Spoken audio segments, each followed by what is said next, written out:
सृष्टि का आरंभ लगभग 2 अरब वर्ष पूर्व हुआ।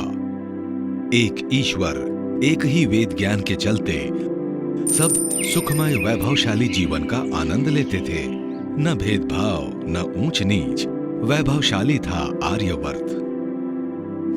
परंतु दुर्भाग्य, महाभारत काल आते आते वेद ज्ञान की अनदेखी और गलत अर्थों के कारण राज सत्ताओं की चाल और चिंतन बदलता चला गया। दयानंद कहते हैं, जब आपस में भाई भाई लड़ते हैं तो तीसरा विदेशी आकर पंच बन बैठता है। यही हुआ भी। विश्व गुरु रहा आर्यवर्त यह भी पहचानने में सक्षम न रहा कि हम पर कोई और शासन कर रहा है। विशाल वैभव का यह देश विदेशी आक्रांता, अंग्रेजी सत्ता, कुरीतियों और अंधविश्वासों के बोझ तले अंधियारे काल में गहरी नींद में सो चुका था। इसी अंधियारे काल में 12 फरवरी 1824 में मूल नक्षत्र में मूल सत्य की स्थापना के लिए हजारों रश्मियों की चकाचौंध और ध्वनियों की टंकार के साथ गुजरात के टंकारा में मूल शंकर ने जन्म लिया। शिवरात्रि पर बोध होने पर 19 वर्ष की आयु में गृह त्याग कर सच्चे शिव की खोज में दयानंद नाम से प्रसिद्ध हुए। गुरु विरजानंद जी से शिक्षा पा वे सारे देश में घूमे। देश, धर्म, संस्कृति, सभ्यता, इतिहास और भूगोल को गहराई से जाना, समस्याओं के मूल को समझा और परिवर्तन युद्ध के मैदान में अकेले कूद पड़े। आदित्य ब्रह्मचारी की गर्जना ने सदियों से सोए भारत को झकझोर कर खड़ा कर दिया।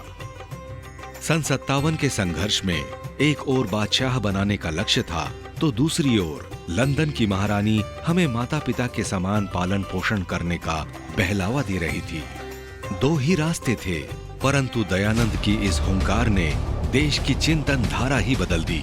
कोई कितना ही करे, किंतु जो स्वदेशी राज्य होता है वह ही सर्वोपरि, वह उत्तम होता है। इतिहास के हस्ताक्षर हैं कि इस युग में स्वदेशी और स्वराज्य शब्द का जन्म इसी वाक्य से हुआ। न होगा बादशाह, न होगी अंग्रेज महारानी, हमारी होगी अपनी सत्ता, अपना राजा, अपनी रानी। विराट भारत की कल्पना दयानंद ने ही दी। वेद के गलत अर्थों को प्रचारित करके अपने ग्रंथों को महानतम बता के मूल संस्कृति समाप्ति का षड्यंत्र था। तब दयानंद की ये सिंह गर्जना थी, वेद ही ईश्वरीय ज्ञान है, वेदों की ओर लौटो। वेद के सही अर्थ भी लौटे और भूले बिसरे लोग भी। इस युग में तुम्हारी क्रांतिकारी सोच ने ही तो आत्मनिर्भर भारत के लिए पहली गौशाला दी, पहला अनाथालय दिया, पहला महिला गुरुकुल और महिला छात्रावास दिया, पहला स्वदेशी बैंक, पहली पुनर्वास कॉलोनी दी, आयुर्वेदिक फार्मेसी दी, डीएवी कॉलेज दिया, गुरुकुल परंपरा को जागृत किया, हिंदी का उपहार दिया, नमस्ते शब्द से पहचान दी।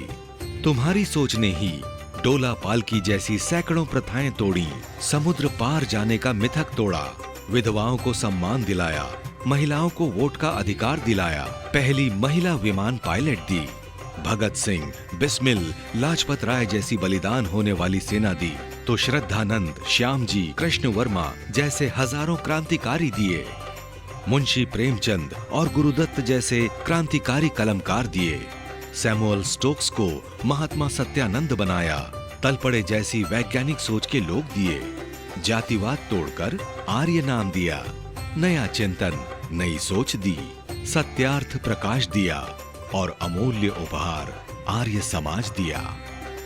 ऋषि दयानंद, हम तेरे नतमस्तक हैं, पर हमारी जिम्मेदारी समाप्त नहीं हुई। रोती बिलखती भारत छोड़कर जाने वाली शक्तियां अब भी छुपे रास्तों से प्रहार के रास्ते खोज रही है। प्रहारों को हमें पहचानना होगा। दयानंद ने अंधकार से निकालकर हमारा आज दिया है, अगली पीढ़ी को हमें बेहतर कल देना है। आंकड़ों से हमें समझना भी है, संभलना भी है। मजबूत परिवार, मजबूत भारत, रिश्ते बचाइए, ऊंच नीच को मिटाकर गले लगाइए। प्राकृतिक कृषि से बनेंगे किसान राजाओं के राजा। नशा मुक्त युवा ही है भारत का भविष्य। नशा भगाइए, यौवन बचाइए।